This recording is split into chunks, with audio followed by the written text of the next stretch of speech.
So guys भर्खरै हामीले यो आइएमटिजेको स्पिकर एलटेक लेन्जिङको ओरिजिनल स्पिकर हामी अनबक्स गऱ्यौँ है। 70% अफमा थियो। यो चाहिँ एकदमै जेन्युन साउन्ड क्वालिटी फाल्ने एउटा स्पिकर हामीले अनबक्स गऱ्यौँ भर्खरै।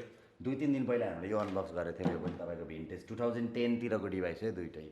सो त्यो गरेर अब हामी आउँदैछौँ है लोकल प्रडक्टमा है। तपाईँको न्यू भिक्की स्टेसनरी भन्ने छ। सेलरबाट म कतिचोटि भन मलाई सेलरले पनि स्पोन्सर गरे होइन, मलाई के अरे दराजले नि स्पोन्सर गरे होइन है त। यो कुरा चाहिँ बुझिराख्नु सुरुमा भिडियोमै। अब यसलाई म काटिदिन्छु। उहाँबाट हामीले 10-12 चोटि नै अर्डर गरिसक्यौँ है बाइ द वे।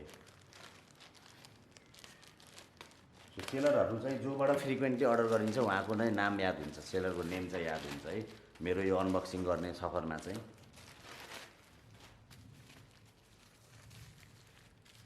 यस प्रकारको छ। तपाईँको सानो तपाईँको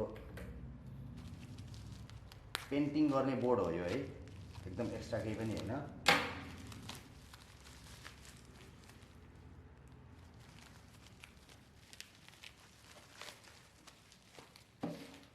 बिल हेरौँ।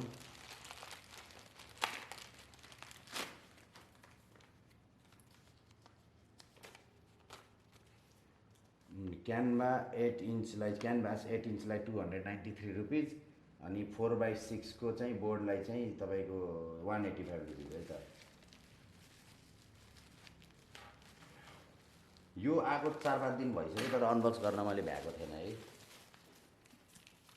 मैले बसेर गरिरहेको है त यो भिडियो, यो अनबक्सिङ चाहिँ।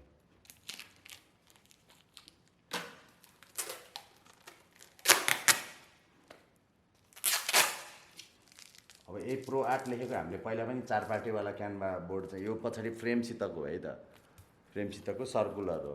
यत्रो धेरै वेस्ट हुँदो रहेछ है पेपर यसमा चाहिँ।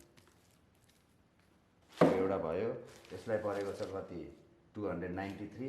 यो चाहिँ डिस्काउन्ट सब फुल डिस्काउन्ट लगाएको है यिनीहरूमा। Otherwise they could have been like 20% अझै बढी महँगो हुन्छ है।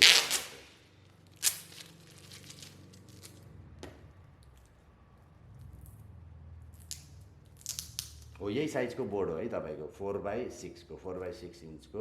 अब यसमा जे गराए पनि भयो, ड्र गराए पनि भयो है। I tell my girlfriend to draw some arts हेर है त। So that's it guys. यो प्रडक्ट पहिला नै अर्डर गरिसकेको छौँ। उहाँ भिक्की स्टेसनरी भन्ने सेलर हुनुहुन्छ, सबसे कमन हुनुहुन्छ। तपाईँ स्टेसनरीको प्रडक्ट सर्च गर्नुभयो भने तपाईँ सुरुमा भिक्की स्टेसनरीकै प्रडक्ट भेटाउनुहुन्छ होला है। अर्को पनि हुनुहुन्छ एकजना seller PS book and stationery भन्ने है। उहाँ दुइटाको प्रडक्ट चाहिँ टपमा देखाइरहेको हुन्छ है त दराजमा चाहिँ। सो अब पहिलाको अर्डर अनुसार यताउता अनुसार चाहिँ कुड हेभ बिन चिपर भन्ने अफकोर्स हुन्छ एज अ कस्टमर है, could have been cheaper. But overall म 8/10 रेटिङ दिन्छु भिक्की स्टेसनरीलाई है त, भिक्की आर्ट्सलाई चाहिँ। सो गाइज त्यही नै हो। नेक्स्ट भिडियो कुनै छ स्पेसल केही छ मैले अनबक्सिङ गरेँ भने म फेरि लिएर आउँछु है त। Bye bye, let's keep it short.